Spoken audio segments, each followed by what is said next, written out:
So, hello everyone. My name is Disra Abella. So, my SDLC model is Paradigm Model. Paradigm Model is a modern software developed life cycle SDLC model that emphasizes flexibility, collaboration, and incremental process. It is designed to deliver high-quality software through iterative cycle of development and continuous feedback. So, ang paradigm model is a modern process software developed nga nag-consist siya og efficiency, enhancement of effectiveness before and after sa pag-construct sa software process sa project nga gihimo. Ang pag-check balik kay ang importante para ma-meet nato ang desired successful sa project and para ma-fix dahil ang mga error o changes if ever na ipa-add or ipa-outro ang client. Next. So, ang feature sa atong paradigm model, we have flexibility, collaboration approach, iterative development, continuous feedback, adaptive planning, and quality focus. Ang, fix, flexibility is pwede maka-change for better development. Bisan ongoing pa ang project, it can accept exchanges. So, ang collaborative approach is kani ang software nanihanglan og manpower or working as a team kauban si developer, tester ug stakeholder to meet client needs. So, ang iterative development is to increment each first output for each module para ma-deliver ang tarong ug function of software. So, ang continuous feedback dai is considered sab nato ang review of feedback gikan sa client or user to address the user needs ug unsa pa ang i-continuous add nato nga feature ug uban pa to enhance system to ug makuha sab nato ang gusto sa client. So, ang adaptive planning is plano para makabalo og aha unsay priority when creating a project. So, ang quality focus is mas nindot siya sa testing pa lang daan kabalo na ta nga in the best quality niya siya para pag-deploy sa project using interest na dayon siya. So, next, the stages of paradigm model. So, we have the initiation, defined project goal. We have pinakauna is initiation. So, ang initiation is define project goal, objectives, and high-level requirements. So, ang initiation is nakaset ang project goals, objectives, ug high-level requirements. So, ang number 2 is planning to create rough project plan and identify the initial scope for first iteration. So, ang kasikan is planning. So, ang plano is before mo start sa system project para ma-identify ug ahara kutob ang mga start sa pinakauna nga module. So, ang 3, iterative development. So, ang iterative development is function increment of the software during each iteration.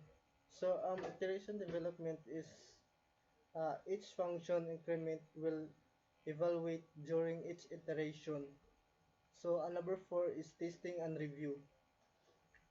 So, ang number 4 is testing and review. Testing is increment to gather feedback and make necessary adjustments. So, ang number 4 is test, gather, ug adjustment para mag-accurate ang mga project na nagipambuhat. Ang number 5 is iteration review. Evaluate increment performance and gather stakeholder feedback. So, ina-evaluate niya ang increment performance sa mga stakeholder nga feedback. So, ang number 6 to increment deployment. So, deploy to increment production if it meets in quality criteria. So, if ma-check na nato ang test na ang module increment, pwede na siya ma-deploy para matan-aw ang quality sa project. So ang number 7, repeat. Repeat is iteration cycle until the project goals is achieved. So balikon yapon ang iteration cycle para ma-achieve niya ang goals sa project. So mao na ang stages sa paradigm model sa atong SDLC. So the origin of paradigm model development draws inspiration from agile methodologies like Scrum and Kanban, which emerged in the software industry in the early 2020s. It also incorporates iterative development concept from earlier model like waterfall model. So we have an advantage and disadvantage sa atong paradigm model. So the advantage is the model is easily to adapt changing projects, requirements, facilities, flexibilities, frequent frequent iteration, and enable quicker deliver of functional increment. Speeding up project delivery and continuous feedback keeps stakeholder engaged and informed, leading to better alignment with user needs. Integrated testing and reviews throughout the process result in improved software quality and easily issues detection and mitigation reduce project risk. So, ang advantage dahil sa paradigm model sa atong SDLC is mo accommodate siya or mo dawat siya og na changes also if fast delivery of function increment ug mo continue siya sa feedback enhance user needs high quality siya tungod sa testing and review to remove project risk. And for disadvantages, managing the multiple iteration constantly can be changing and demand carefully coordination, adding complexity to the process. The model required dedicated team involved throughout the project, making it resources intensive. Extermination exact process timelines can be difficult due to the iterative and adaptive nature of the model, potentially leading to the uncertainty project planning and scheduling. So, ang disadvantage din sa atong paradigm model SDLC is ang mag-manage since it needs to iteration testing is much is challenging. Need siya og tao or team member to achieve and meet the project smoothly. And sa and the disadvantage is difficulty sa pag-estimate sa exact project's timeline niya. So mao na atong mao na atong disadvantage and advantage sa paradigm model. So the diagram sa atong paradigm model is we have initial planning sa initial planning padung siya sa planning requirements. Ang requirements na pod is padung siya sa analyze and design.